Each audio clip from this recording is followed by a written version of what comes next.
Andũ akũrũ makĩria 500 kuma itũra-inĩ rĩa Moidabi Naivasha kaunti-inĩ ya Naikuru nĩ marũrũnganire nginyagia wabici-inĩ cia munini wa county commissioner mwena ũcio magĩteta kuma na ũhahami wa mĩgũnda ya mũingĩ. Wa ofisi ya settlement hapa Naivasha, na hawa ndio wamekula hiyo mashamba na kuweka watu kuwe na double allocation.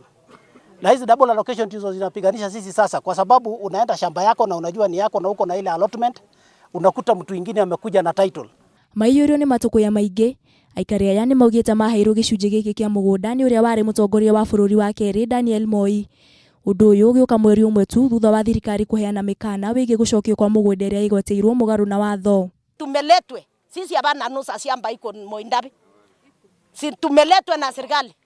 Sasa sisi naomba kina mama, kina wase, watoto, si ndio ameomba serikali asikie maneno yetu. Matongoretio nĩ mũrũgamĩrĩri wa arĩmi mwena ũcio Thomas Nchachoi maheanĩte mũkana wa gũcokia mũgũnda ũcio kĩa hinya angĩkorwo thirikari ndĩkũrora thĩna ũyũ ũrĩa kwagĩrĩire.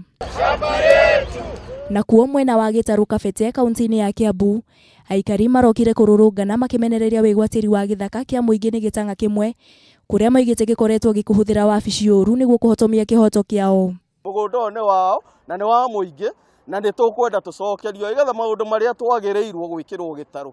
Rĩu aikari nĩ mahoete thirikari ĩkanja title deed cia maigĩrĩra iria irĩ na itanga ici na gũtigĩrĩra mũingĩ nĩ wacokeria mĩgũnda yao. Handũ-inĩ ha Kameme TV, rĩtwa rĩakwa nĩ Wangũi wa Wanjikũ.